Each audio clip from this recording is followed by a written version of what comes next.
Hi, welcome back to Digital Defense. I'm your host, Jordan Robertson, broadcasting to you live from the Bloomberg News, Washington, D.C. News Bureau. This is our weekly cybersecurity show where we help you with tips and tricks to make sense of your digital life and to protect your digital identities. There has been a lot of news lately about Equifax and stolen identities and stolen data and criminal information, information about you available on the criminal underground. We've addressed those in earlier shows, but what I want to talk to you about today is a really interesting and really dangerous computer infection that, unless you read the technology websites really closely, you may not be aware of.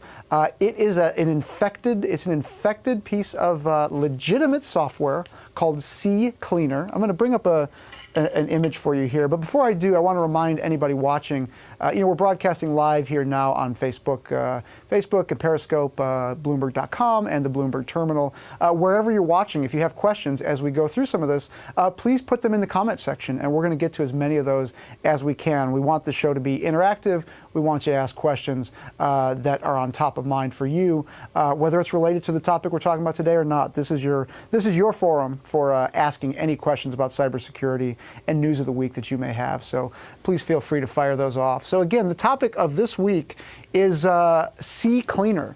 Now, for many of you, I was going to say for many of you, this is a program you may never have heard of, but that would be incorrect. This program, CCleaner, has been downloaded more than 2 billion times, to help people basically clean off their PCs. This is a program, as you can see here, the text is kind of small, but it promises a faster computer, privacy protection, complete cleaning, things that are just, artifacts of programs you've used or websites you visited that don't need to be on your computer. This program runs and it does that cleaning for you. Pretty basic. There are lots of apps that do this. I had not heard of this app before the story broke that I'm about to tell you about, but apparently I'm in the minority because 2 billion people did and have downloaded this program. This is a program that's distributed by a company called Avast, which is a European company. Very legitimate, very credible, very widely used antivirus software program. And this program, CCleaner, is a very legitimate, widely used computer cleaning program as well. Well, here's what happened with this program. I want to talk to you today about watering hole attacks. Now, what these are is, one of the ways we all know that hackers try to access your information is either A, they steal it from data repositories like Equifax, which we've talked about previously on the show, which lost more than 140 million people's consumer data, or they try to infect your computer with things like spear phishing, where they try to trick you into clicking on an email. But there's another way as well that hackers like to try to get inside your computers and inside your digital life. And that's through what we call a supply chain attack, or in this case, a watering hole attack. What that means is if hackers can compromise programs that you download onto your computer, legitimate programs that you download onto your computer and that you activate intentionally, if they can put malicious code inside those apps, that's called a supply chain attack, and they get on your computer through legitimate means that you have, legitimate programs you have downloaded. And CCleaner was the victim, and Avast was the victim of one of these such attacks. So I'm going to show you one of these stories. We're not going to linger long on this, kind of a dark screen, but earlier in September, this Talos is a Cisco division. They're a cybersecurity division of Cisco. They published a story, and many of the technology blogs have followed this. A vast number of machines that have downloaded the CCleaner app are at risk. And again, some of the numbers that I mentioned earlier, this program has been downloaded more than 2 billion times, and from a period of about mid to late August to mid-September, something like August 25th through September 15th, somewhere in that area, anyone who downloaded this CCleaner app or updated an existing CCleaner app, which may be on the orders of 700,000 people's computers, got infected. So they download a security program, essentially a security program, privacy program, and they get infected because the criminals had somehow compromised this company's supply chain, put malware in the legitimate update. And what I want to talk to you about today is, what does that mean for you? If you use this program, you're one of the 2 billion people who've downloaded this thing, what are you supposed to do? The options are actually not that great. So we're going to get to that in a minute. we're getting some questions here, so I'll try to answer some of these as we talk. First question here is CCleaner downloadable and free? Yeah, it is. It's a free app. As you can see here, there are different tiers. Companies often do this if they offer a free app. The basic stuff is free, and then higher grades are, you pay 20 to 25 bucks a month for. That's a standard model. So yes, indeed, the basic app is free. That's why it's so pervasive. That's why, billions of people have downloaded it. And another question here, is there anything besides CCleaner for cleaning? Yes, there is. There are many, many of these apps. Again, these are legitimate apps. They're semi-useful. If you're not a technically oriented person, I'm not a technically oriented person, even though I write about it and understand some of the subjects pretty deeply. If you don't want to tinker with your computer, you don't know how, these apps are pretty useful. They can speed up your computer and things like that. Here's the problem with an attack like this. Again, the Cisco Talos website security team, as well as many, many tech blogs, wrote stories about this infection. I mean, this was an attack on the supply chain for a legitimate application that many people use. And here's the problem. If you either downloaded the app between mid-August and mid-September, you got infected. And if you updated the existing app between those time periods, you got infected as well. Here's the problem with this. With many infections, online infections, there's the initial vector of attack. There's the initial point of infection. And the problem with this is, if you get infected, if the CCleaner app were only hit by one type of infection, my advice to you would be update the app, the company has fixed it, you're fine. But that's not what happened. In this case, the reason cybersecurity researchers were so concerned, and the reason I'm bringing it to you on the show, is that this wasn't a one-stage attack. It wasn't just, let's download malware onto as many people's computers as possible. There was a second stage, and indeed a third stage. So this is a story out of Ars Technica, really good technology website. Dan Gooden, very good cybersecurity reporter who's been following this issue closely. What happened was, the people who got the initial infection, so again, if you had this technology and you were infected between these time periods, you may have been victim to a second stage attack. And what that means is the criminals got a ping back. Anytime somebody got infected, their computer would respond back with the domain name and their IP address. And what the criminals were looking for, apparently, according to Cisco and other security researchers who followed this, is high-value individuals. These are individuals who work for especially large technology companies like Google and Cisco and others, and then they would download a second-stage malware. The problem with that is, I don't want to get too technical. You don't really need to. It doesn't really matter what that means. But the key point is, just cleaning up the CCleaner app alone will not clean off the infection. That's why this attack is so dangerous.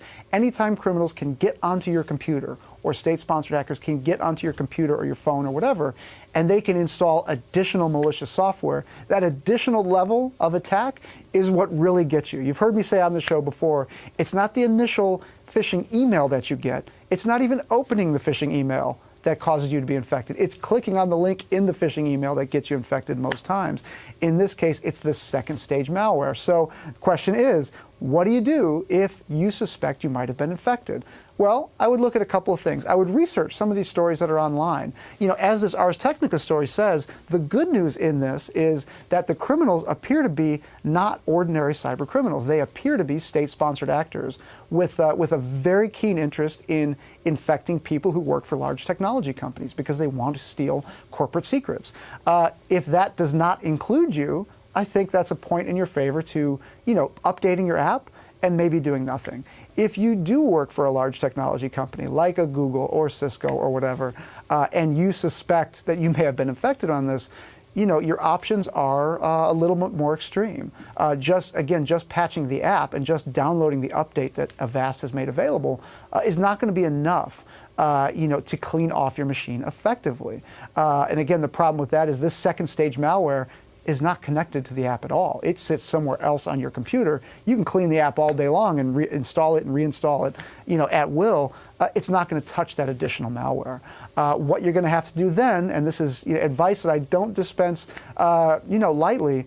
If you believe that you fit those conditions, you'll have to re-image your machine What that means is you reinstall the operating system from scratch. This is typically the best way to remove infections from computers. It's not foolproof. There are certain types of attacks that can survive a reimage, but for most attacks, reinstalling your operating system is the way to go. You don't want to do this though because you lose settings, you lose any data that's saved there, you got to back it up, it's a headache, it takes hours, but if you believe you're infected, reinstalling the operating system, number one best way to help secure yourself. And again, if you believe these conditions apply to you, you've downloaded this app between mid-August and mid-September, you do work for a technology company or believe that your place of work may be a target of these hackers, you may want to consider reimaging your machine. But at the very least, patch the app because that's going to be your best bet.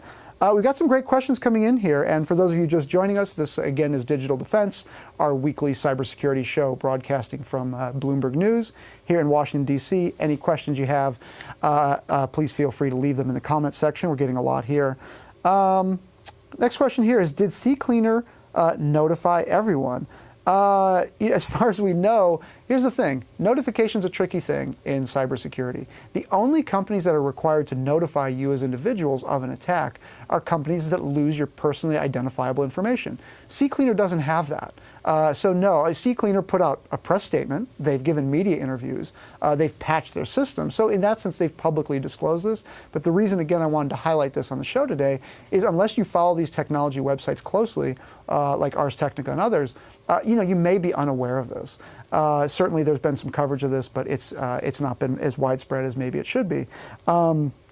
Another question here is, how come this isn't being as widely reported as Equifax?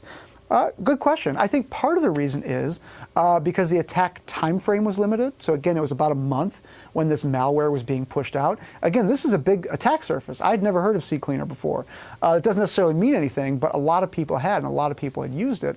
And the reason it's not getting as much coverage as Equifax is because Equifax lost tangible data, complete dossiers on 143 million consumers. Those dossiers included social security numbers, dates of birth, addresses, full name, things like that, relatives, stuff like that. This kind of attack is a little bit more ambiguous because just because your computer's infected does not mean that the attackers necessarily even stole anything. It means they could, but how do you prove that? And how do you prove that the attacker stole information from your computer? Companies struggle with this issue all the time because one of the issues that companies like Equifax look at when they're breached is how can we prove what was taken? And how can we prove that to the degree to which we're comfortable disclosing that to the public? And companies struggle with this issue of criminals go to extreme lengths to hide what they've stolen and the fact that they've stolen it. So companies many times can throw up their hands and say, we can't prove that this information that we know was accessed was actually taken. So as a consumer, you're going to have even fewer guideposts in that hunt. I mean, you can just assume if your computer is infected, they stole something. They're not infecting it for no reason. And I'm of the belief in this case, even though these appear to be state-sponsored hackers who are targeting, as this Ars Technica story said, as few as 40 PCs, that's good news, if you are among the 700,000 people who may have been infected by this or who security researchers believe were affected by this. However, I don't want you to get a false sense of security. Just because there's evidence that 40 PCs only were actually attacked with this second stage malware, don't just assume that you weren't also hit if you're part of this potential attack group. Next question here is, Avast has other cleaner apps. Are they affected? As far as I know, this is the only program that was hit in this supply chain attack. There may be others that are undetected from Avast or other companies, but as far as the public knows, CCleaner was the app that was compromised in this attack. But this raises a really interesting point. I mean, this isn't just about CCleaner or one company. This is about supply chain vulnerabilities, and the way you get your apps is the supply chain. We tend to think of the supply chain as, the way computers are produced, the way goods are produced, typically overseas. But in this case, where you get your software, where you get your technology, that's the finish line of the supply chain. And if somebody can compromise legitimate websites or legitimate applications that you download and run willingly, that's a really great place to be as an attacker. And this is not the last we're going to see of it. This is a really viable, tried and true attack method for attackers. So again, for many people, it appears that most of us would have dodged the bullet in terms of being infected by this second stage malware in this attack, but by no means should that be kind of a security blanket, or a measure of security for folks who think they may have been affected, because there may have been other attacks going on as well. Question here is, how do we stop something like this from happening? The standard advice for this is a harder problem. And again, this topic is a little esoteric, but I think it's really important for this audience. You guys have great questions, and you guys are very, engaged on these topics, which we thank you for. But the reason this is important is because the standard advice doesn't apply. The standard advice of don't click on suspicious links, that doesn't apply here. You're downloading an app that you want that is legitimate. So you can't just say don't click on apps, don't download software that you want. That's not viable. The best advice is back up your data. Number one, just basic internet hygiene. And the reason I say that over other security measures is we've seen a huge spike in ransomware in recent years. That has become kind of the go-to attack method for many, many criminal hackers. It's just far easier to collect money than stealing credit card numbers and trying to outrace the banks to use those credit cards for fraud and things like that. So if you back up your data, it almost doesn't matter what is stolen from it in many cases, or encrypted and held for ransom, because you can always get it back. So that's like the first order of business. That's the first measure of protection you should take. However, there's a really strong additional protection, which is you can encrypt your hard drive. So that means, when you turn off your computer and you power down and you encrypt that data, and you lock that computer down, getting information in and out is going to be very, very hard for criminals, even if they have this kind of access. That's a more extreme step. It requires an additional password when you log in. But there are programs like BitLocker and things like that that do this. There are many of them. On Macs, you can do this as well. So that's always a viable option as well. But really, for attacks like this, the advice is when you hear about them, update the app, or if you believe you're infected or could be infected, re-image the machine. If you're open to taking that extreme step and you believe you're infected, you're concerned about this, it may be worth half a day to do that and to back up your information versus wondering, could these attackers come back at some point? Never leave an infection that you know about open, and that's kind of the best you can do. It's not really satisfying advice, but that's kind of my advice on that. Should I only use safe sites? How do I know what is a safe site or program? It's another good question. So there are a few ways to tell. When you're browsing the web, and you see a website, this is a really basic piece of advice, but it's important. Almost all of the major banking websites, search sites, and such that you use these days will be HTTPS encrypted. And you'll see a padlock in the corner of your address bar, or you'll see HTTPS, /, or like a green address bar. What that means is this. That does not mean the site couldn't get hacked. But what that does mean is information flowing from your computer to that website's servers is encrypted in transit. So hackers sitting on the network can't access that. Doesn't mean it's a safe site necessarily, but if you're using public Wi-Fi or you're concerned about somebody spying on your communication with a particular company, let's say it's Google, your bank, or whatever, if that padlock is there and HTTPS is enabled, which you'll see if you look for it, that's a measure of security that you can take. You can say, okay, Bank of America is securing these communications, thumbs up, that's a sign, that's a mark in their favor. Again, that doesn't mean they're safe. They could be infected many other ways, but at least your communications have a modicum of protection. But there really is no good answer to this question. How do you determine whether a website is safe? Going with big, well-known websites is generally the rule of thumb. It is the way to go.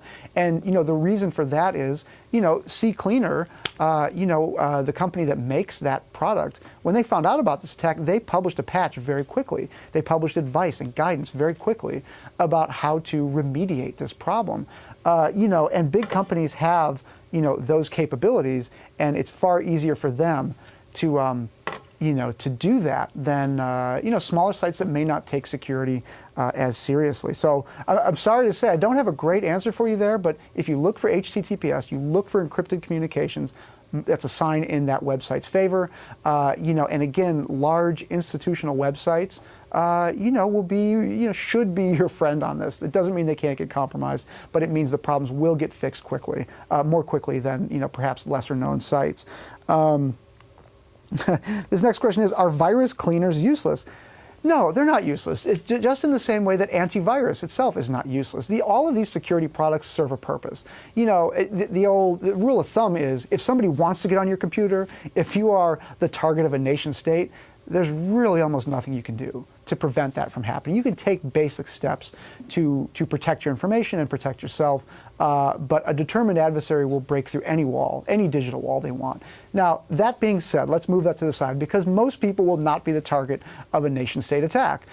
So what is the advice for most people? I think using antivirus, using things like virus cleaners and such, it's not a bad thing. Like, if your computer is slow and you believe there's a lot of junk on it, there are a lot of useless programs, adware. Adware is a type of program that your phones especially, if you're downloading lots of apps, there's so much code running on your phone all the time from adware. And now this is a separate tangent of mine, but mobile phones, when you get them, especially Android phones, they are customized to that device makers and that carrier's needs and demands.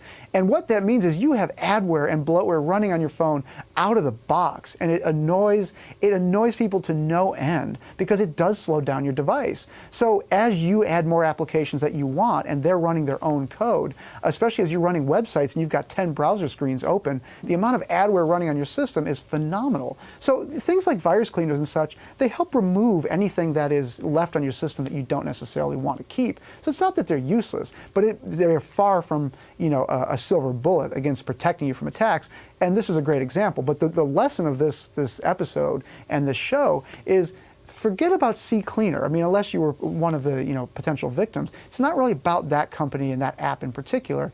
It's about supply chain attacks and ways that you can be compromised online through legitimate applications, and what you're supposed to do if you do. And my rule of thumb is always update your software. Of course, that's a good rule of thumb to have, but also keep your installation disk handy. Keep the original operating system disk handy that you got with your computer, because you never know when you're going to need to reinstall it. Now, these days you can download those for most computers over the internet.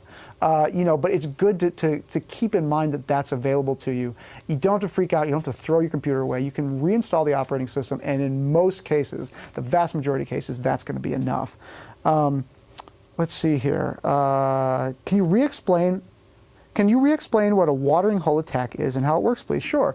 What a watering hole attack is criminals, instead of targeting people one by one or companies one by one, they will go to a centralized place where either consumers congregate or increasingly where developers congregate, software developers, and they infect people at that point. In this case, they infected the actual app that was sent out to individuals. But it can also work the same as software that developers are using, like open source software that developers are using to build the programs that we all know and love today. Like Google uses open source software. So if you wanted to infect lots and lots of people, the mother lode would be, how do I get malicious code onto Google's actual website? It's obviously a very hard target, but you get the point. So watering hole refers to places where hackers congregate and they try to infect lots of people at once because they're downloading an individual program that is infected. And it's a very effective way to do computer hacking. What should we look for if we are being hacked right now? Okay, so another relevant question, because this does raise the issue of, is someone hacking me? Is someone stealing my data, right now as we're talking? Whether it's relevant to this CCleaner infection or not. And the fact of the matter is this: if you work for a large company, there are very, very good tools these days for for monitoring and detecting many, if not most, kinds of cybersecurity threats. If you work at a big company, chances are they're going to have lots and lots of these tools. So you'll have a level of protection that's actually harder to get at home. Home networks are trickier because you administer it yourself. You don't have a security person unless you are a security person. So it gets a lot harder. But I will give a piece of advice that I've given a lot, and I think is really, really good.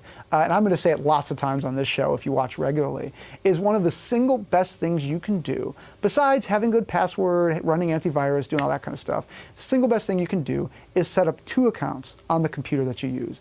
One is an administrator account that you use for basically nothing. The other is a guest account where it has all the administrative stuff disabled. So if you need to install software, you have to manually go in and authorize yourself to do it. That's a really great approach because the guest account that you're using for all your internet browsing, even if an attacker gets malware onto one of these programs and they try to infect your PC, if they don't have the rights to install it, the infection is blocked. Again, there are always workarounds. Hackers are very clever at getting around these things, but that's a really simple, very basic thing to do that I advise basically everybody to do because, again, if you're browsing from a guest account where your administrative rights are disabled, hackers are very, very limited in terms of what they can do. And even if they get on your machine, getting further into your computer is very, very hard. So that's kind of, that's one to take to the bank that I think is a very good piece of advice. Does an anti-malware program like Malwarebytes help with dealing with the secondary infection? Okay, so this raises the question of, say you got infected the first stage, you've cleaned that up. Now you're dealing with potentially a second stage infection. Programs like Malwarebytes, any antivirus solution, will be helpful in this because the fact of the matter is antivirus programs now are not just looking for a signature of a known piece of malware. That's basically that's the general thrust of what they do, but they do more now. They also look for known suspicious behaviors, like your data leaving your computer to a known bad IP address, in Eastern Europe or China or something like that, or a server that's known to host malicious software. So in general, antivirus software has gotten better. Consumer-grade antivirus software has gotten a lot better. And, so they will detect things like a second stage attack. In this case, it is, again, if you were one of the 40 computers that was actually known to be targeted by the second stage attack, your company will have remediated that by now, you hope. But for consumers, absolutely run some sort of consumer-grade antivirus scan and see what it picks up. It will almost always pick up something, and that is an effective way to go looking for the second stage attack because you have to remember as well, most attacks are not nation state sponsored. Most attacks are not, I want to hack your computer and your computer alone. They're mass scale attacks, and the value to that to you as a consumer is that these things get detected, they get picked up, these signatures are uploaded to the programs, and that means that if you run that program, it will detect and clean those things. Pretty cut and dry, pretty basic. Question here is, what about previous versions of CCleaner? From what I recall reading, there were at least 2 versions of CCleaner. It's a good question because there were multiple versions of CCleaner that were vulnerable. The company, again, has patched those, so if you're using it, download the patch. And again, if you didn't download the program between mid-August and mid-September, or if you didn't update the program between those dates, you don't really have to worry. But it does make sense to just go update it now because the company has fixed it. So with that, I just have a few parting comments, which is that this issue of supply chain attacks or watering hole attacks are really, really important because they undercut fundamental notions of what it means to be a conscientious, security-conscious consumer of internet content. And again, a lot of my typical advice gets thrown out the window when you're talking about a trusted website or a trusted application being hacked. Unfortunately, there's very little that we as consumers can do to prevent those attacks. That's why they're so valuable to attackers. However, we can be conscientious enough to watch shows like this, read websites like Ars Technica or Bloomberg or whatever, and to keep up to speed with this because as an earlier viewer commented, did CCleaner announce the breach? Well, yeah, they publicized it, but you have to be in the loop to know. I mean, it's not like it's on every TV newscast at night like the Equifax breach. So you have to be kind of plugged in to know, and you have to be semi-aware of what's going on, and you got to keep up with your patches, keep up with standard security, good hygiene. But unfortunately, for some attacks like these, it goes to a relatively new saying, which is that a new school of thought in cybersecurity is that you can't protect yourself from being infected at all. But what you can do is have good mitigation strategies in place for when you get infected, not if. And that goes for companies and consumers as well. So I hope this advice was helpful. This is a topic that's pretty serious and is pretty near and dear to a lot of the topics that we've reported on. As always, you can find me on Twitter. It's @JordanR1000. And please do send any questions or comments you have offline there. And check us out at bloomberg.com/technology. You'll find links to archived editions of this show, as well as another webcast series by my colleague Mark Gurman called Gadgets with Gurman. You'll also find our great podcast called Decrypted there as well. Thanks again for watching. We broadcast every week live at noon Eastern, and we will see you next week on Digital Defense.